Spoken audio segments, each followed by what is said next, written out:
na o etali écosystème tala mondela zo reconnaître valeur ya mboka oyo onza mapesi biso mondela za na amour ya RDC. Oui, mondela za na amour ya RDC, ana amour na yo te na amour ya RDC parce que yebi que RDC za ko regorger, n'est-ce pas, ba richesse ya sol comme ya sous-sol. Mais yo moko mukolo mboka, yo moko mukolo mabele oza komona ngo eloko pamba, ozo boaka milangi partout, ozo boaka ba saleté partout. Tozo kana na régie j'ai la biso na nous discours ya ambassadeur on est Pays-Bas to kana ndenge azo vanter mboka na biso to landa biso nyos.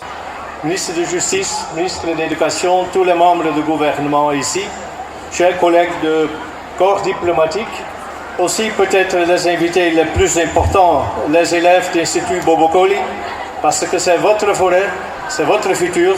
Alors c'est avec vous tous qu'on va célébrer cette journée mondiale de l'environnement. Et je ne parle pas ici en tant qu'ambassadeur des Pays-Bas, que je suis, mais en tant que président du groupe interbailleur d'environnement et climat. Et ce sont les groupes de partenaires du gouvernement qui sont là pour accompagner, pour aider, pour être le partenariat dans ce thème important. En péril, et ça c'est aussi très mauvais pour la lutte contre le changement climatique. Ce changement ne laisse personne, riche ou pauvre, à l'abri. Nous devons agir dans un élan de solidarité locale, nationale et internationale. Et dans cette bataille, l'échec ne doit pas être envisagé. Ça serait un suicide collectif. Et parmi les écosystèmes, les forêts tropicales prennent une place spéciale. On les considère souvent comme les poumons. Je pense que le représentant des élèves a parlé aussi de ça. Et souvent on dit que le monde a deux poumons. C'est là dans l'Amazone et ici dans le bassin Congo. Mais la réalité est qu'il ne reste qu'un poumon. Les données des statistiques de ce qui s'y passe dans l'Amazone est déjà que l'Amazone est un net contribuant au changement climatique. Ici, dans le bassin Congo, d'avoir des investissements dans le poumon qui reste en bonne santé. Ça, c'est un intérêt pour nous tous, un intérêt mondial pour lutter contre le changement climatique. Et la RDC, c'est vrai, c'est un des pays avec des richesses énormes. Sous-sol, vous le savez, mais également sur-sol. Et préservation de ce trésor est de l'intérêt mondial. Et bien sûr, il y a tout un débat justifié sur le financement et la responsabilité partagée de sauvegarder ce trésor. Mais heureusement, il n'y a pas de contradiction avec les intérêts nationaux, les intérêts d'un développement durable ici en RDC. Pour le secteur public d'offrir le cadre, de guider la politique agroforestière, agriculture, environnement, pour aller dans un sens rentable et durable. Restaurer les écosystèmes et les utiliser durables.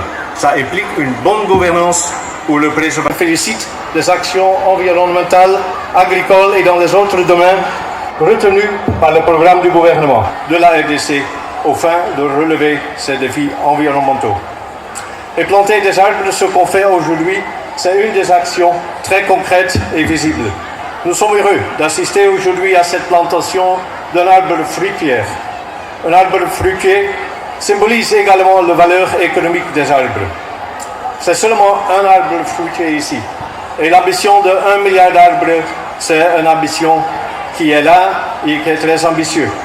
Mais je pense que c'est un proverbe chinois qui dit « Tous les voyages commencent avec le premier pas ». Et Excellence, Madame le Vice-Premier ministre, a pour conclure, au nom de bailleurs de l'environnement, nous sommes prêts à vous accompagner à ce voyage pour arriver à une RDC riche et durable. Je vous remercie. Bino moko butu kolanda ndenge nini ambassadeur ya Pays-Bas ako vante mboka oyo obiso to finga ka butu moi to tika kaka mboka ngo to kabola ngo biteni na biteni mboka oyo ko bonga lisusu te mais yo ka mopaya ndenge nini aza ko vante yango hein. Et puis pire encore tozo yoka que mabele la biso nyonso ba étendu nyonso etekami na bapaya basombi yango po biso moko bacongolais to babolole to envoûté ok tozwi mabele nyonso totekeli bapaya tozo comprendre te makambo kosala mawa dans 5-10 ans hein tozo comprendre te toteki mais vraiment nzambe yaka kosunga biso bacongolais vraiment baétendu ya minene toza nango tolingi kolona te goigoy awa mokambi ya mboka chef de l'état Félix Antoine Tshisekedi asengi tolona projet moko eza ya kolona 1 milliard d'arbres d'ici 2030 ndeko chaque jour soko la muki luka nzete awa kuliza iloko akoluka te mbuma ntango ole lilala wana bambuma ya lilala wana lona yango ebima omoni nzambe azalaki zoba te nzambe ntango asali banzete ebimisi bambuma asali ke ntango ole mbuma na kati etikali pourquoi pour se reproduire. Dieu a prévu la reproduction dans chaque espèce. Et ça va se reproduire. Et ça va se reproduire. Et ça va se reproduire. Dieu savait le pourquoi. Hein? Mais bisomoko, tala leloyo. Hein? Tout ça, kini bopeto. Et donc, on essaie de racicater, il n'y a rien de neuf sous le soleil. Rien de neuf. Hein? Et le Ecclésiaste. Kini bopeto bandira batu ya lelo te. Kini bopeto nzamina bandango. Na déterminé ma bisba na Israël tant bazoke ne bitumba. Habitant oki ko sala saleté na yo. Timola libulu o sali yango. Pe ko sala kata lopango te bima libanda. Timola libulu o sali o zuma belé o zipi. Ponga inzambe na ko visiter bino chaque butu. Mes amis, quand Dieu vient visiter la RDC, qu'est-ce qu'il trouve avec toutes ces poubelles? Tous on a na régie. Régie. C'est la biso na nous total na nous kini bopeto kin Kinshasa kin label on ndengeni neza. Est-ce que ça makamukra ya ba gouvernant ou bien c'est kabuya yona ngai? To bongisa liboso ya ndako. Hein? L'église na ko banda ko tambola. To ko tambola na cameraman na ngai. Na conseil na nga communication to ko tambola na ba église yango liboso ya porte ya église salité foulou.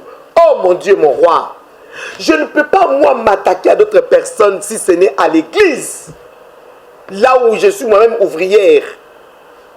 Est-ce que nous sommes des modèles? Sommes-nous encore des modèles? Nous église, sommes-nous des modèles? Franchement, hein? Tout ce que tu as côté Jean 3,16, non, nous devons faire un travail holistique, c'est-à-dire nous devons nous occuper de tout homme, tout l'homme, n'est-ce pas? On doit s'occuper du corps, de l'âme et de l'esprit. Quand nous parlons du corps, nous devons nous occuper de l'environnement, de là où se trouve cet homme, parce que Dieu, avant de placer l'homme dans les jardins, il a bien préparé les jardins. Et ensuite, il plaça l'homme. Hein? Nous ne devons pas seulement parler de l'esprit, de l'âme qui est immatérielle. Non. Nous devons parler aussi du corps. Et le corps-là a besoin d'un environnement sain pour sa santé. C'est très important au lieu d'aller chercher les démons partout. Lorsque nous sommes sales nous-mêmes, nous tombons malades, nous mourrons. Et nous allons chercher des sorciers ailleurs. Ce sont des personnes avec des cheveux blancs qui deviennent sorcières dans nos familles. Non, c'est aberrant. Soyons sérieux quelque part. Hein? Soyons sérieux. Bisou tolingi malpropreté. Ozu malaria okufi. Te no kondoki. Ah, tata moi c'est le kola eko se ngali puta na pesa qui était. Mais attendez. Attendez. Église. Tous allez ignarter, hein? Tous allez concréter, hein? Église, il faut éduquer dans le domaine de news.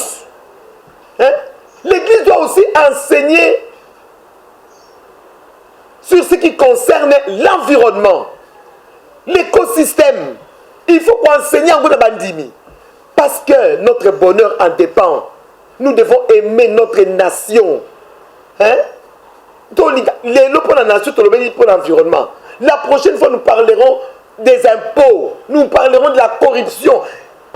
La Bible en parle. La Bible en parle. Pour il faut foutre un impôt. Et bien, quand on peut exagérer, il y a un impôt, la Bible en parle.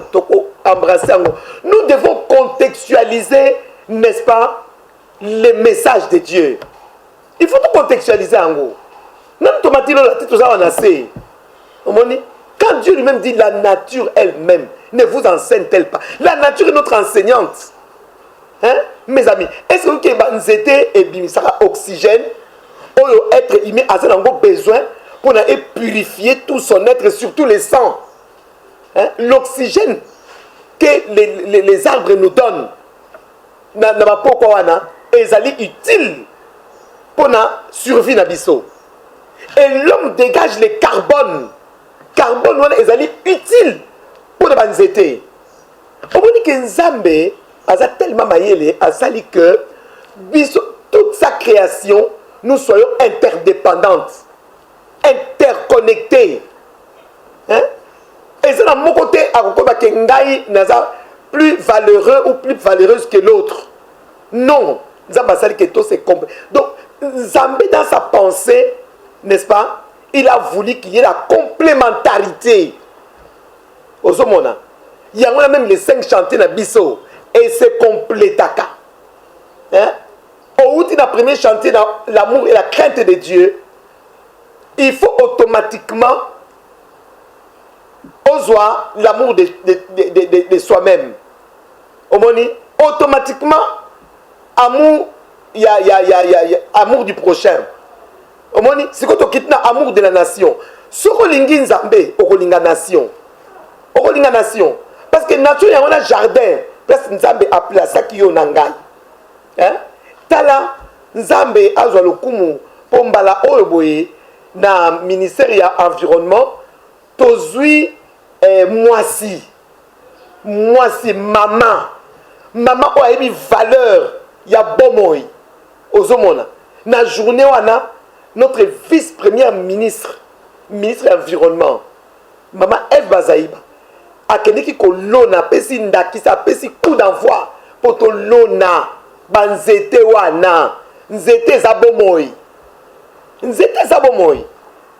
aloni tokena na régie alakisa biso ndenge nini mokonzi munene me assumilie à reconnaître le coup d'un amour ya nation un amour de Dieu un amour pe crainte ya Nzambe appliquer notion aux zambalobaki planter les arbres à Tosi Yango. Pour y éviter ya arbre, tout l'andapé total.